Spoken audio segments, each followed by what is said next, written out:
September the 11th, terrorists, the evil terrorists, the terrorists know. The elite know we're restless, that we're catching on to their scam. That's why they're now using sound wave weapons that the military has used in Iraq on the streets of America. There's your LRAD, ladies and gentlemen, used against the Iraqis, used against the Palestinians, now used against us in America. We're getting reports about this garden, they're already using them. Long before 9/11, they were getting the sound wave weapons, the microwave weapons ready, building all the emergency containment facilities. They knew all this was coming. How you doing, officer? Did you know I interviewed the CEO of this company a few years ago? Our boys are using these in Iraq, aren't they? No problem. Ask more questions to DCPI, Commissioner Paul Brown. I'm from Austin, Texas. Are those the guys in the white outfits? Right. Do you know what those are? What? Those are sound wave weapons they're using in Iraq. They can burst your ear. Oh, it's because of And now they're out here to be used in police. What do you think of it? I don't know anything about it. It might be necessary, but I doubt it. I think everyone knows it's a peaceful protest. So. Yeah, I mean, well, the point is that these are things used in Iraq against enemies, and now it's being used right here in America. Now that the government in general considers the American people enemies of the state, defense contractors have a whole new lucrative market, selling high-tech weapons normally sold to the military to the police. We're on our way to a protest that's unauthorized, not permitted. They've been arresting people by the thousands, and we're going to cover it. Of all the hundreds of huge protests we've seen, a small group broke off with a unpermitted march and is moving down towards Madison Square Garden, or MSG as New Yorkers call it. Now notice as we walk here that the roads have all been pinned conveniently ahead of the march. So tourists, anybody that's in here, to be arrested, and we are now inside the pins. And look at them hurting us. Look at their cars hurting us. I wonder if it'll be like Monday night. I wonder if they'll run horses and mopeds into us. 11:35. If you're here at 11:35, they will arrest you. But I'm sorry. They're hardly letting people out. They're opening up the pens a little inch to let people slowly trickle out. So they're and now we're getting in trouble for letting y'all know. Well, that little story about how they're going to arrest people really worked. Look, everybody's leaving. Police then went in with barricades and broke the protest up into 4 different blocks and randomly arrested innocent people. It was the same story over and over and over again, and police brutality was completely out of control. Reporters for Reuters, the Associated Press, student reporters, tourists, even an American Spectator reporter was arrested and taken to Pier 57. Look around you. Prison is being built. A high-tech, cashless society control grid. We're now going to explore the ruling elite in the world today and what their driving ideology and philosophies are. We'll also look at their minions, the people that slavishly serve them.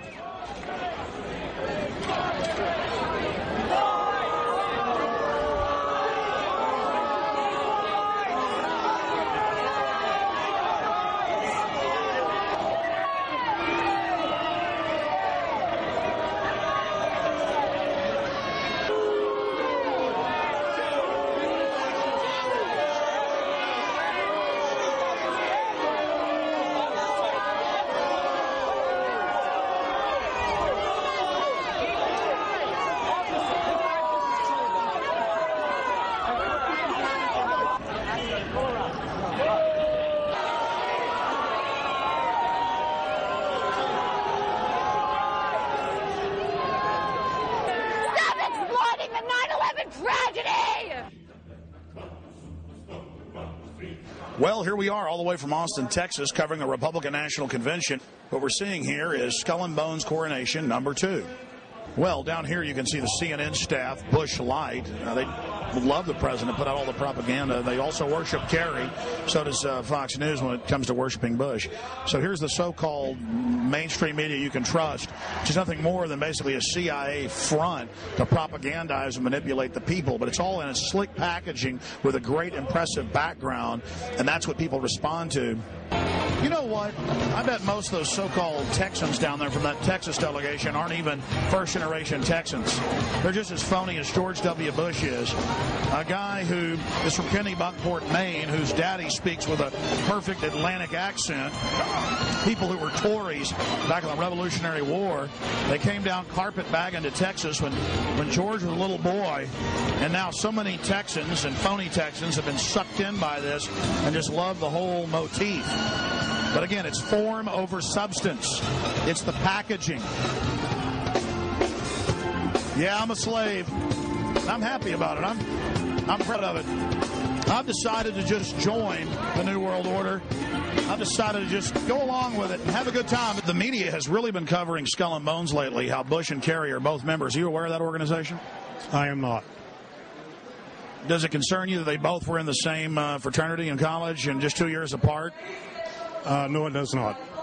Just one hell of a coincidence that 15 members each year out of 290 million people and the two presidential candidates are Skull and Bones. I would say that's a coincidence. I would say that's a coincidence. Yeah.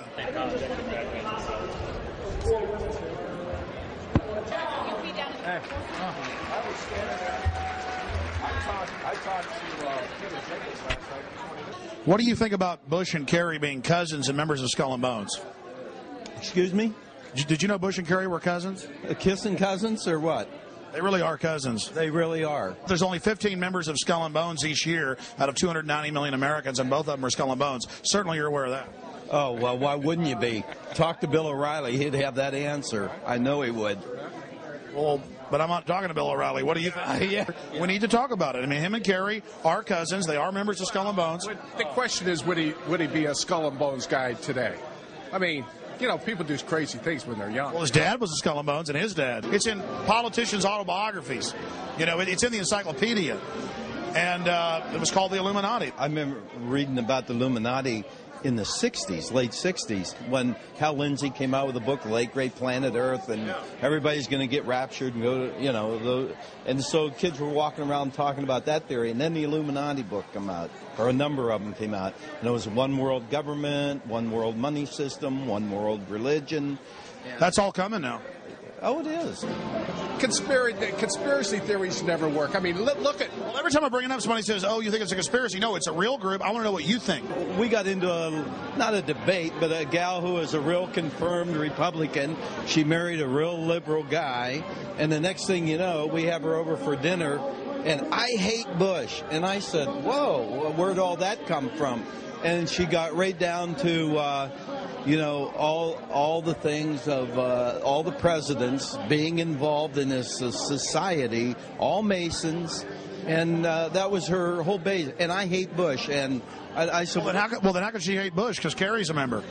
Well, yeah, that's a good question. A lot of people aren't going to know what Skull and... I don't really know what it is. I know he was a member of it. It's some secret society, and it's so secret I can't talk about it. Yeah. By the way, you better watch yourself.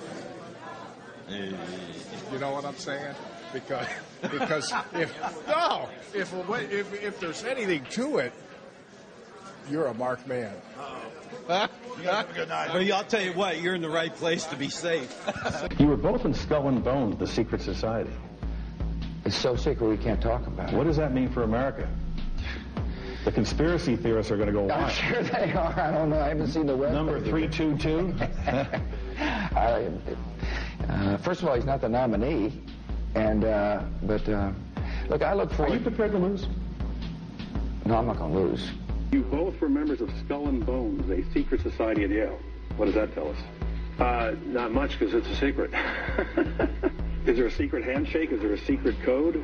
I wish there were something secret I could manifest. 322, a secret number? There are all kinds of secrets, Tim, but one thing is not a secret. I disagree with this president's direction. Most people don't know that the Order of Skull and Bones at Yale is simply one chapter in a larger global organization known by many as the Illuminati.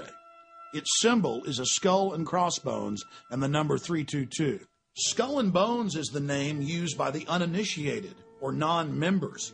The true name of the organization is the Order of Death or the Order of the Death's Head. George Bush and John Kerry have both been initiated in the same way. They swore an oath to the tomb, to the order of death above all others, and to wage eternal war against all of humanity. In April of 2001, ABC News was able to get a few minutes